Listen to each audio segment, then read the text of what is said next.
Hey everyone, and welcome back to The Whole Story. We are engaging Scripture together. Today, we'll be going into the book of Mark.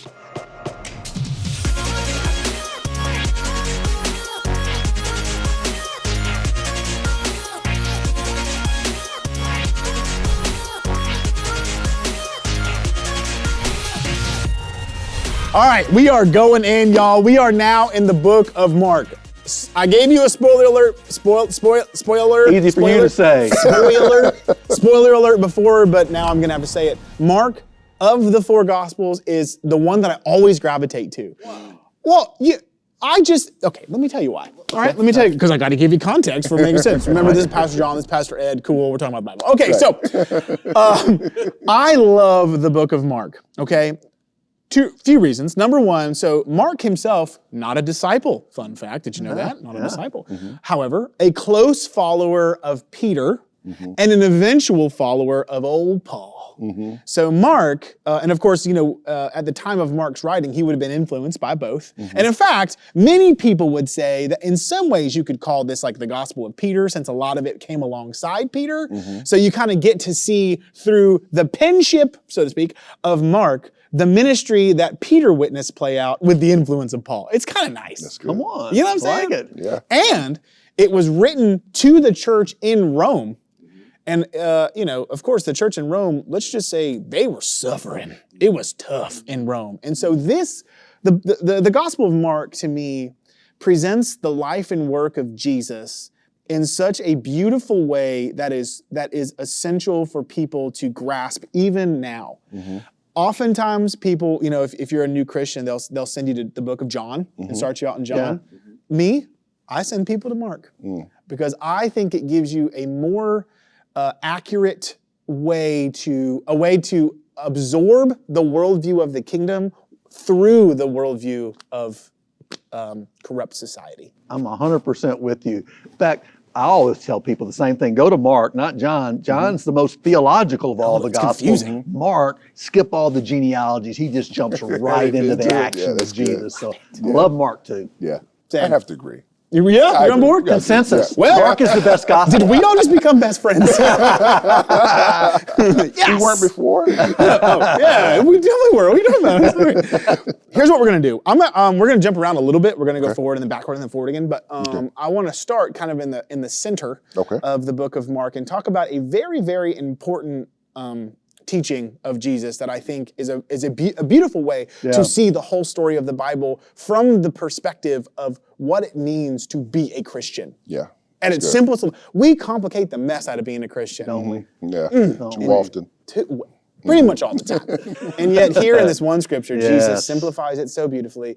So let's read it. We're in Mark chapter 12. I'll start reading to you in chapter 28, so you get a little bit of context. Chapter 28? Wow. Verse 28, chapter 12, book of Mark. I'm just here to keep you straight, Petey. I love you so much. Verse 28, one of the teachers of the law, probably a Pharisee, like a scribe, right, came and heard them debating. Noticing that Jesus had given them an answer, he asked him, of all the commandments, which is the most important? Now remember, they're operating on the Old Testament law here, which is like 613 laws.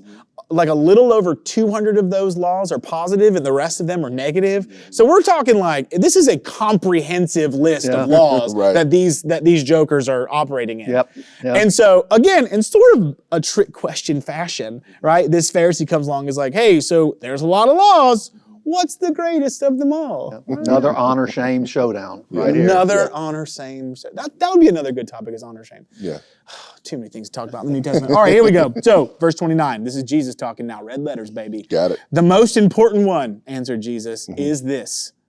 Hear, O Israel, the Lord our God, the Lord is one. Love the Lord your God with all your heart, with all your soul, and with all your mind, and with all your strength. We'll come back.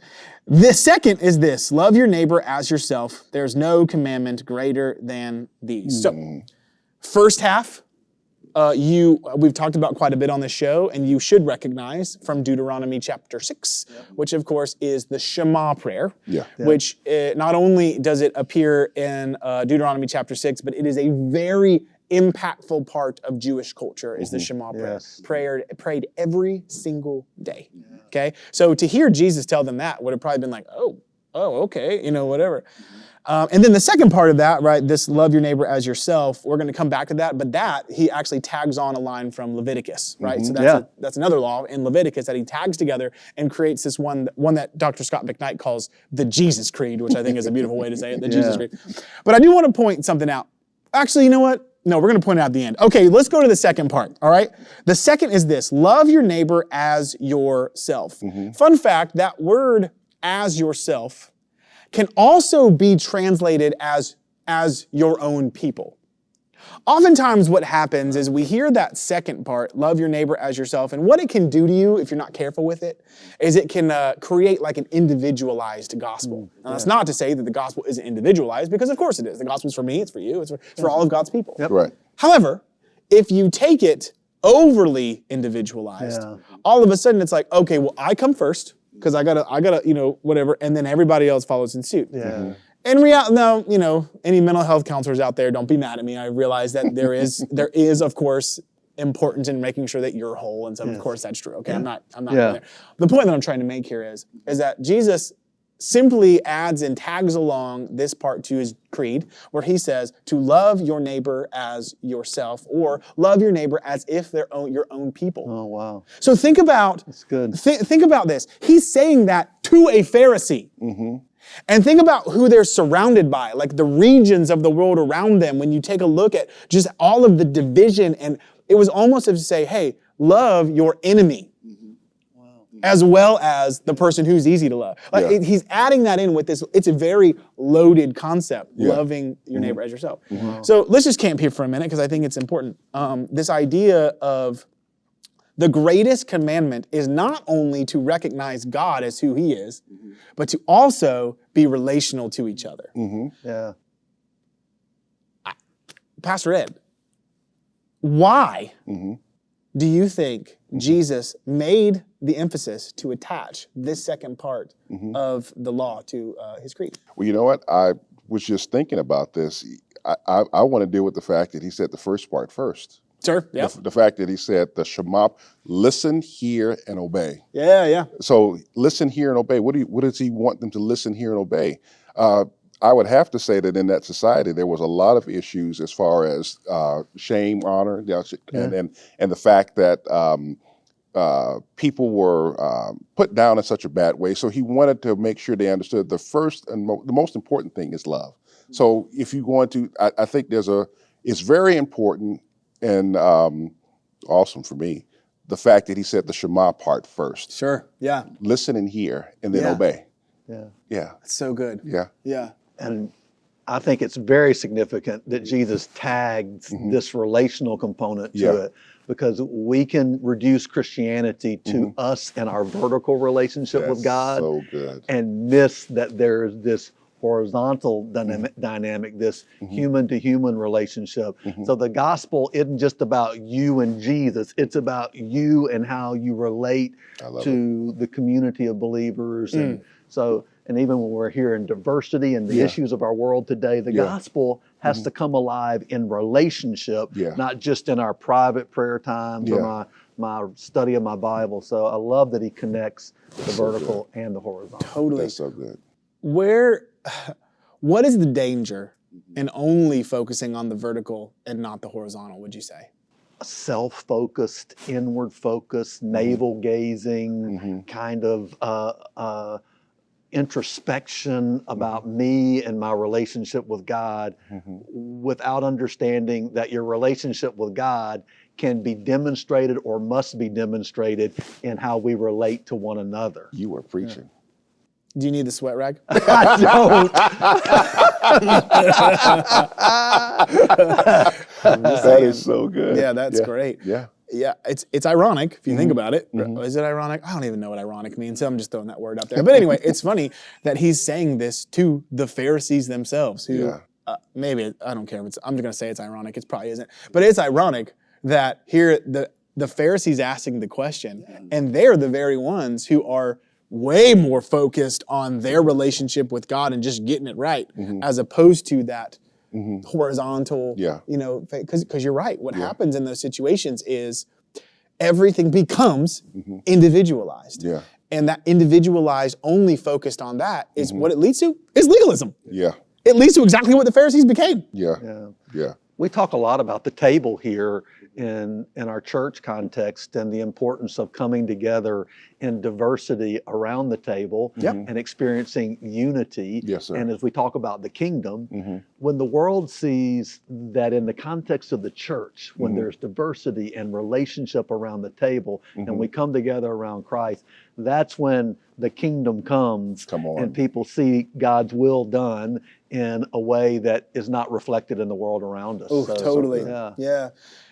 And in the first century, what was shocking, well, there's a lot of things shocking about Christianity, but one of the biggest kind of shocking things about Christianity was that it opened the door for everyone. Yeah.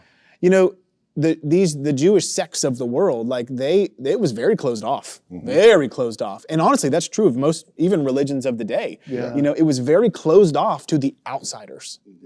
And yet in Jesus' ministry, we see him with the outsiders, And in fact, even some of the people he put in his little group are outsiders. Yeah. And then when he's asked the greatest commandment, he says, oh yeah, love God, and also like love people as though they are your people. Yeah. Yeah. Like it's not this you're in or you're out situation. What made Christianity so shocking, and honestly, maybe even still today, is that the door is open for everybody, so long as they're willing to accept it. Yep. That's To good. bow their knee to King Jesus. Come on. No big deal. All right, so let's go back to the Shema part. So I want to read to you the Jesus Creed here, that front part of the Jesus Creed, and then I'm going to read the Shema to you, and let's see if it's the same. It's not. Okay, anyway, but it's fine. I should have worded that better. It's fine. Okay. So this is how Jesus quotes the Shema. Okay, so listen to what he says very closely. He says, "Hear, O Israel, the Lord our God, the Lord is one." He says, "Love the Lord with all your heart, with all your soul, with all your mind, and with all your strength." Okay. 4 categories. Okay? Let me jump back to Deuteronomy 6 real fast, and I'm going to read the Shema prayer to you. Okay? It says, this is Deuteronomy 6:4. It says, "Hear, O Israel, the Lord our God, the Lord is one." Ready? "Love the Lord your God with all your heart, and with all your soul, and with all your strength." 3 categories. So, interestingly, not only does Jesus tag on the law from Leviticus about loving your neighbor as yourself, but also makes a bit of an addition to the Shema in some ways. And he adds in this part, right? Love the Lord with all your heart, with all your soul, and with all your mind. Wow. And then all your strength. So he adds it, and some translations are going to say with all your understanding. So before you ask me, why does he do that, Petey? See how I turned the tables on you right there? Nice. Good. What if I was like, I don't know. I was going to ask you.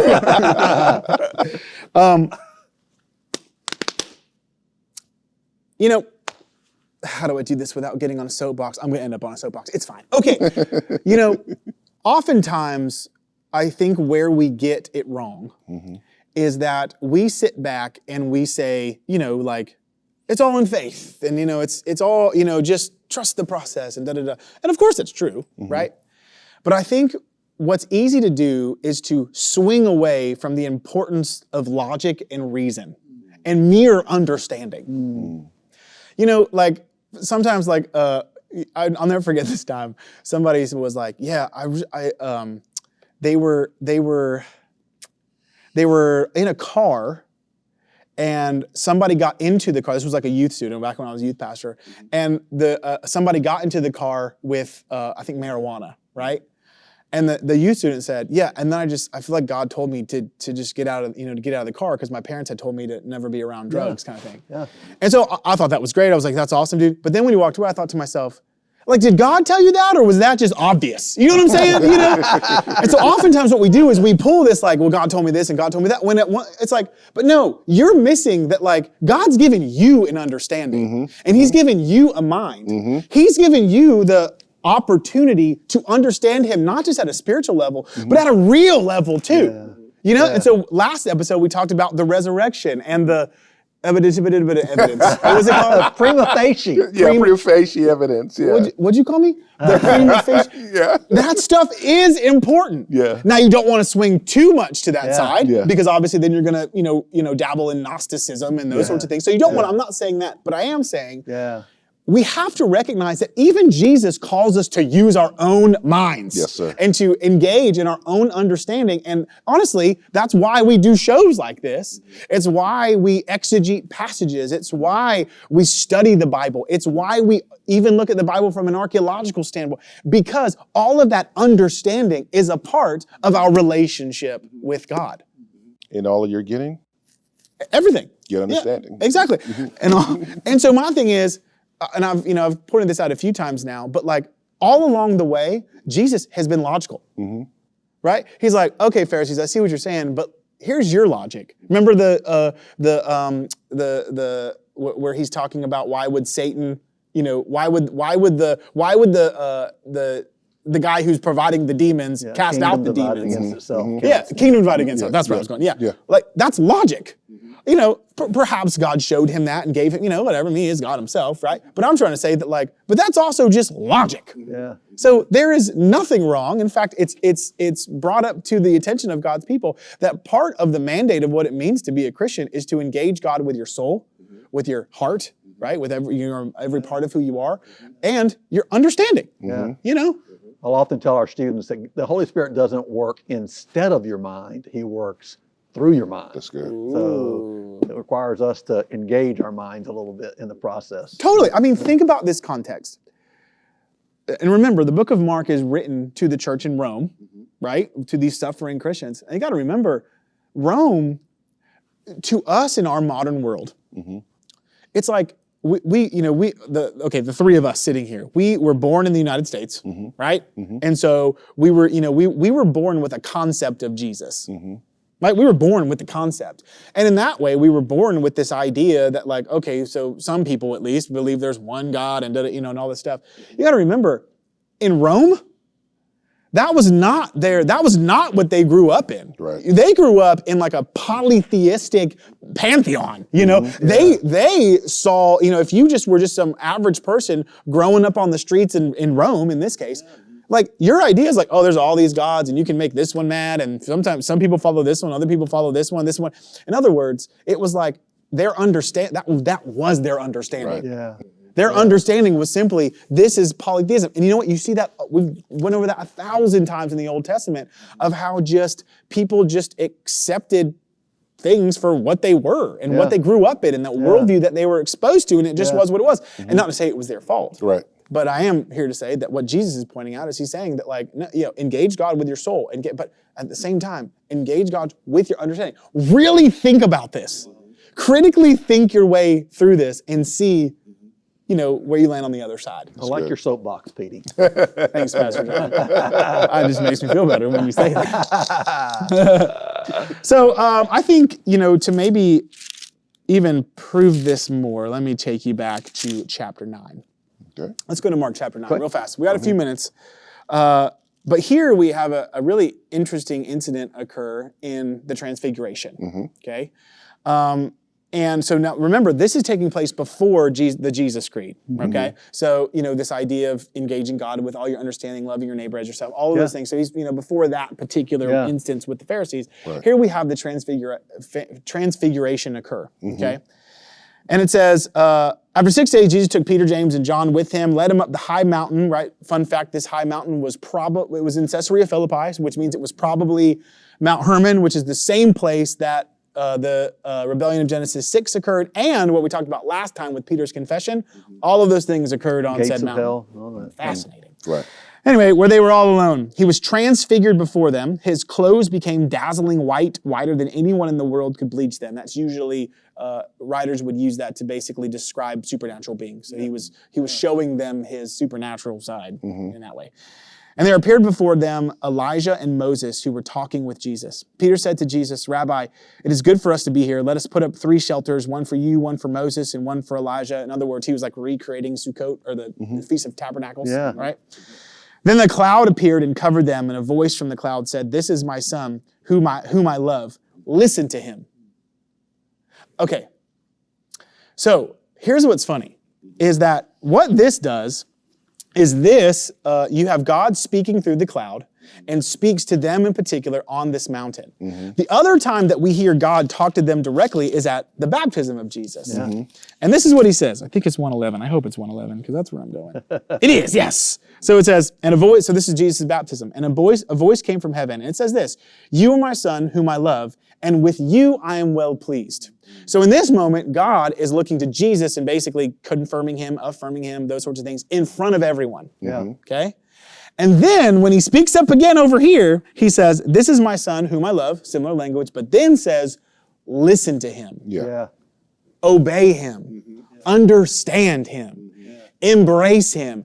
In other words, see him for who he actually is with your own eyes. Hear the things that he says with your own ears. Do the things he's telling you to do with your own feet. Right? Suddenly when they look around, they no longer saw anyone with them except Jesus. As they were coming down the mountains, Jesus gave them orders not to tell anyone what they had seen until the Son of Man had risen from the dead. They kept the matter to themselves, discussing what rising from the dead actually meant, which is kind of funny. And the point I'm trying to make is, it's fascinating because what Jesus does in this moment, right, is he, now we go deep into this about like the Moses concept and the Elijah concept and, even the fact that Peter wanted to set up tents and all. There's a lot of ways we can go with this, but what I want to pull out of here is simply this. It's fascinating that in this moment, Jesus helped them to understand who he actually was. That's good. I agree. So the question becomes, oftentimes you see situations occur where people are all but begging Jesus to like, prove it to me. You have these Pharisees who were like, hey, they're challenging him. So, it makes you go, why didn't Jesus just transfigure in front of the Pharisees? I get this question a lot. Why didn't Jesus just come in 2021 where there was social media and TV and he could prove to everybody who he was? So let's end with this. Why do you think that Jesus was strategic to only show himself and help only his disciples truly understand who he was in this incident, as opposed to making it completely public? Good question.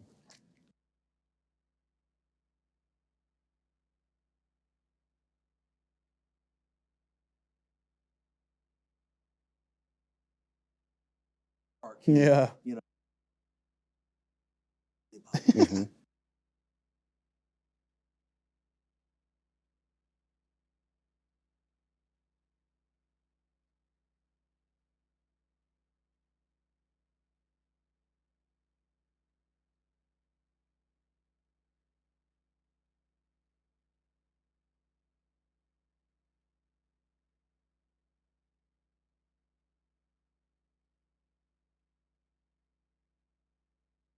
That's right. And I think it goes back to the whole idea of using our minds too. Like you said, he wanted them to not say anything then and wait because he wanted them also to process the whole situation. Yeah. I mean, that's a lot to take in at one particular time. And so I think that's it. And so they could then explain it more in depth with greater understanding after the fact. That's just my thought about it. I think that's beautiful. I think you're both right. I think, I love it. I think it's important for us to recognize that God is okay that we don't understand everything in one single moment. I agree. For sure. And that along the way, there will be marks that pop up. Marks, get it? There will be marks that pop up along the way that help us and aid us. And it's like, there's times in my life where I was like, oh, that was God. And there's times like, I don't know. And but that is what's so beautiful about the journey, is that as we love God with our hearts, with our souls, and that we love each other, as we do all that stuff, we are simultaneously engaged in understanding God, Jesus, our King, for who he actually is. And that is so much more than our minds can even fathom. Yes, sir. And yet at the same time, he simplified it so much to say, this is what my kingdom looks like. It looks like you love the Lord your God is one. You love him with every ounce of who you are, and you love each other the same. And along the way, things will be revealed. That's good. That's good, Petey. That is so good. I like it. Yeah. Well, thank you so much for being with us today on The Whole Story. Remember to keep following along with us at thewholestoryreadingplan.com. And if you're not already subscribed to Awakening TV, jump on to AWKNG TV.com and make sure that you keep following us there. We love you so much, and we'll see you next time.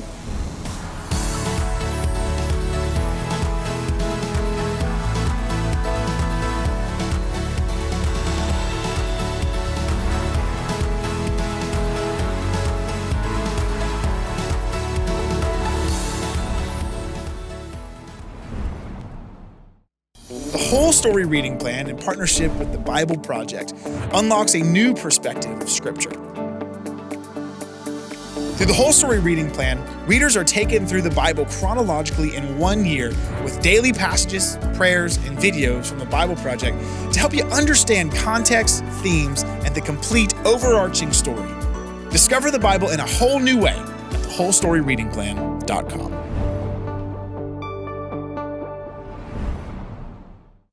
Meet the next generation of upcoming preachers and speakers on Awakening TV's new series, Passing the Baton.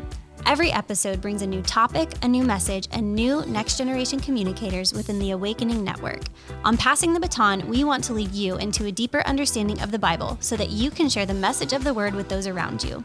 Unlock full access to Passing the Baton and other original Awakening TV series by subscribing to Awakening TV today. Stream Passing the Baton only on Awakening TV.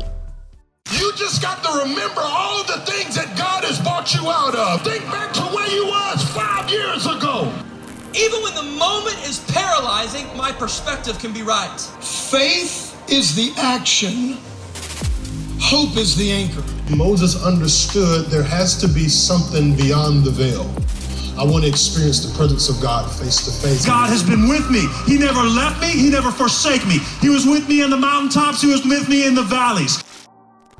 Hey family, are you looking for a church home? A place for worship, for fellowship, for fun, and for taking your walk with God to the next level? We invite you to join Celebration Church. With locations around the world, we are one house with many rooms. For more information and to find a location near you, visit www.celebration.org. We are so glad you're here. Come learn what it means to have a supernatural worldview and dive into the scriptures like never before at the Awakening School of Theology and Ministry. Led by Dr. Michael S. Heiser, students will develop a deeper understanding of the full meta-narrative of the Bible. Each semester is packed full of knowledge and truths from the best-selling book Unseen Realm.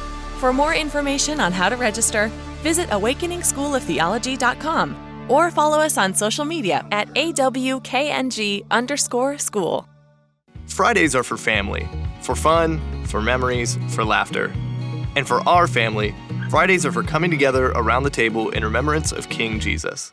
We invite you to pull up a seat at our table. In partnership with Wilbur Ministries, stream Shabbat in your home every Friday at 6:30 p.m. Sign up for a subscription to Awakening TV for access to on-demand episodes of Shabbat in your home and watch anytime. From our family to yours, Shabbat Shalom.